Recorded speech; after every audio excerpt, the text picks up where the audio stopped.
Coming up next, San Diego police are still investigating the death of a woman whose body was found inside a vehicle in San Isidro. Plus, how State Senator Tony Atkins is making history in Sacramento. The Gary Sinise Foundation strikes again with a newly constructed home for a deserving Marine veteran. We're 2 weeks away from ComicCon. Who's the lineup on the first day? People living with Parkinson's can lose the ability to speak and grow very quiet, but not with the loud crowd. CBS 8 News Live at 6 starts now. The search for answers continues tonight in the death of a young mother whose body was found inside a vehicle at a San Isidro shopping mall earlier this week. Good evening and thank you for joining us. I'm Carlo Cicchetto. I'm Marcella Lee. Police say the woman had blunt force trauma to her upper body. CBS 8's David Gottfredson spoke with her uncle, who said San Diego police traveled to Guadalupe, California, and have been interviewing relatives to learn more about her. Para todas esas envidiosas. 33-year-old Leyva Origel was active on social media, posting photos and video on Facebook, TikTok, and Instagram in the weeks before her death. Origel lived in Guadalupe, California in Santa Barbara County and was the mother of 2 daughters, according to her uncle, Jose Mea. Obviously, it's a hard loss, especially, in the circumstances she was found in. Police say a security guard noticed the woman's body inside a black Jeep Cherokee parked in the San Isidro shopping mall just after midnight on the morning of July 4th. She had suffered blunt force trauma to her upper body. Before Origel's body was found, her family had posted this missing persons flyer online, including photos of her ex-husband, German Luna. The uncle says the couple was married and divorced 2 times. He was kind of like, you're never going to leave me. I'd rather see you dead before I see you with anyone else type deal. The couple ran a janitorial business together in Santa Barbara County. The online flyer says they were last seen driving away in the Jeep to do office cleaning in Paso Robles, which is about an hour's drive north of Guadalupe. After the Jeep was found in San Isidro, the ex-husband's whereabouts are unknown. They don't know what he's driving or what he could be driving or anything. The uncle says San Diego police were in Santa Barbara County on Thursday talking to relatives and searching for evidence. They're actually here right now as we speak. They're interviewing us. So people should be on the lookout, and if they spot them, be careful. Late this afternoon, police released this driver's license photo of the 44-year-old ex-husband, German Luna. They now say he is a suspect, and he was last seen walking away on foot from this shopping mall here in San Isidro. David, that San Isidro Mall is just a couple of blocks away from the border. Do police think that ex-husband crossed into Mexico? SDPD said in their news release he possibly could have crossed into Mexico. No doubt they'll be scouring the surveillance video to actually confirm whether he crossed the border. David Gottfredson reporting live for us. Thanks, David. A young man and a teenager are in jail tonight, accused of a county-wide crime spree. San Diego police say it started yesterday when the couple shot a woman in Imperial Beach. We're told she's going to be okay. Investigators say 26-year-old Calvin Brown and 18-year-old Relena Blunt then went to the Valencia Park area where they fired shots at a home. Fortunately, no one was hit in that situation. The couple is then accused of robbing a smoke shop in El Cajon and shooting at a worker who tried to stop them. He was not hurt. A short time later, police say the pair crashed their car, ran off, then carjacked a Nissan in the Claremont area. Finally, the man and woman were arrested in Encinitas just after 8 o'clock last night. Brown and Blunt now face multiple charges, including attempted murder and assault with a deadly weapon. Tonight, firefighters have stopped the spread of a brush fire that burned 3.5 acres along Interstate 15 just south of Bonsall. It broke out early this afternoon and shut down at least one northbound lane of the freeway and a stretch of Champaign Boulevard. No homes were threatened by the blaze and no injuries have been reported. We still don't know what caused this fire. It was a historic day for California. While Governor Newsom and the Lieutenant Governor are out of state, Senate Pro Tem Tony Atkins signed several bills into law. As our political reporter Morgan Reiner tells us, the San Diegan is the first female Senate leader and first openly LGBTQ pro tem to do so. 3 bills. 2 of them are very hyper-local. The other is to improve the Braille at transit sites. But more than the bills itself, Atkins said today's signing is a message to all across the state. Senator Pro Tem Tony Atkins from San Diego is 3rd in line to be governor, but only the 2nd pro tem in history to sign a bill into law. There you go. Thank you.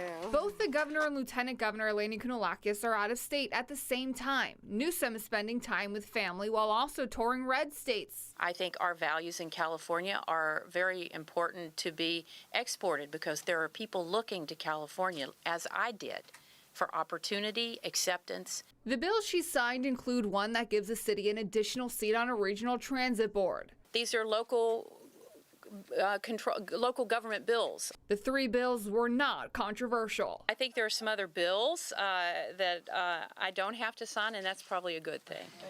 The significance of today, she said, is in the person holding the pen to paper. As a kid growing up in Appalachia, came out as LGBTQ at age 18, 19, what this means for my community. So I am mindful that it is more than just about Tony Atkins, that it is important to be in these positions and to claim them, because it really is about diversity and opportunity and access to opportunity, and we have not had that for so long. Atkins is termed out next year. She was asked if she'll seek a different elected office. She said she hopes to continue to serve in some capacity and that she does have an account open for the lieutenant governor race in 2026.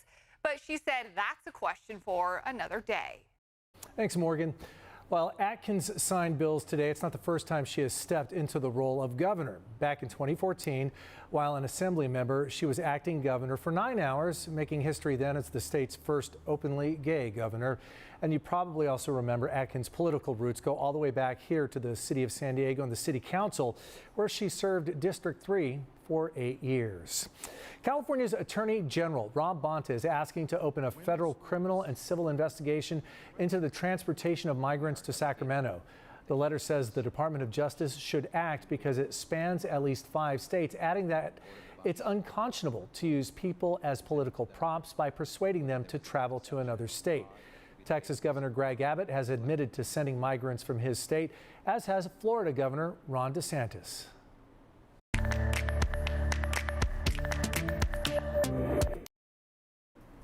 In 2 weeks, we will see the gas lamp transformed into Hollywood fandom.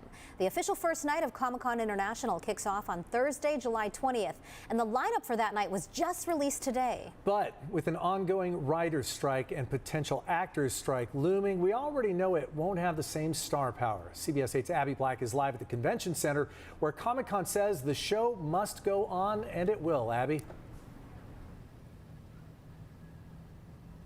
Carlo and Marcella, as history has shown, the ComicCon International takes over every 615,000 square feet here at the convention center, and leaders say they plan to do that again this year. For the people that I've talked to that are impacted by ComicCon, they say they are downplaying that the strike could impact the crowds. As per tradition, ComicCon releases the lineup of that day 2 weeks from that day. So let's take a look at Thursday night, the official kickoff to the country's largest comic and pop culture event.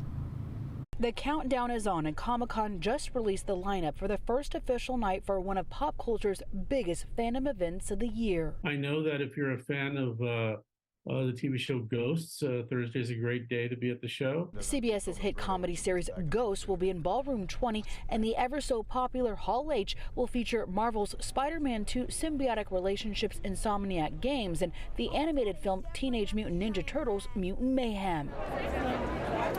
ComicCon has evolved over the years from film and TV shows to costumes, video games, and educational programming. It's the art of the Holocaust, and I think that features a survivor of the Holocaust. So there's a lot of Educational stuff that goes into ComicCon. These one-of-a-kind experiences are felt throughout ComicCon. They are sold each morning of ComicCon while supply lasts. The convention center just announced their 4 limited and exclusive chocolate bars that they sell at the concession stand for $10. It's absolutely so unique.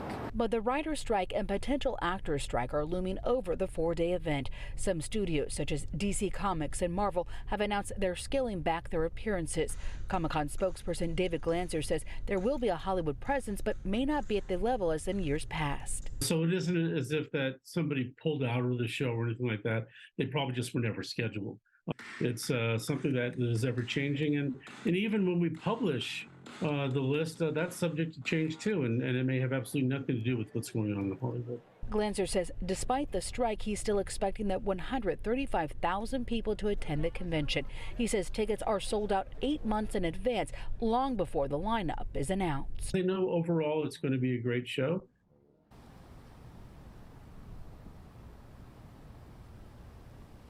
ComicCon announced Wednesday's lineup last night, and it's preview night. It will be much smaller like usual, but there are 2 events, and that includes the Teaching and Learning Comics as well as Warner Brothers TV screenings. But for a full list and a deeper look at ComicCon's schedule, go to CBS8.com and click on the Help button. Marcella.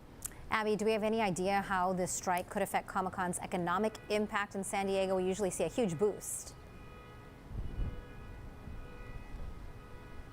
That's right, Marcella. And again, the people that I've talked to that are impacted by the ComicCon, they are downplaying this. So let's just say it's as big as years past. The San Diego Tourism Authority says that ComicCon has a $160 million economic impact, and it generates $3 million in sales and hotel taxes. I think still a great excuse to come to San Diego if you're visiting from out of town, which a lot of ComicCon attendees are, and also maybe a chance to check out some of the things you might not otherwise have checked out. So we'll be looking forward to it 2 weeks from today. Thanks, Abby. And so many of those tickets are already purchased. People are already committed. So hard to see how much of an impact it will really have this time. But for the people who go there, it will have an impact. Not being able to see some of their favorites. Coming up, will it be a fad or a flop or a long-term social media hit? That buries Twitter. How many people signed up for Threads on day 1?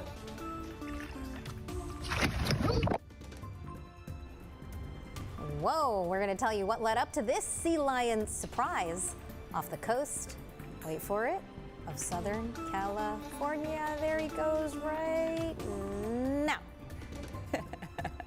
Oh, what a cutie. All right, we are seeing some clouds out there. That marine layer is going to start to roll in. That's going to keep us a little bit cooler as we go into the start of the weekend. Big warm up by next week. And also, the last time that sunset will be at 8 p.m. for a while. We'll take a look at your complete forecast coming up. No, you can't touch me. You can't touch me. And up next, outrage over newly released body camera video of a violent arrest by LA County Sheriff's deputies.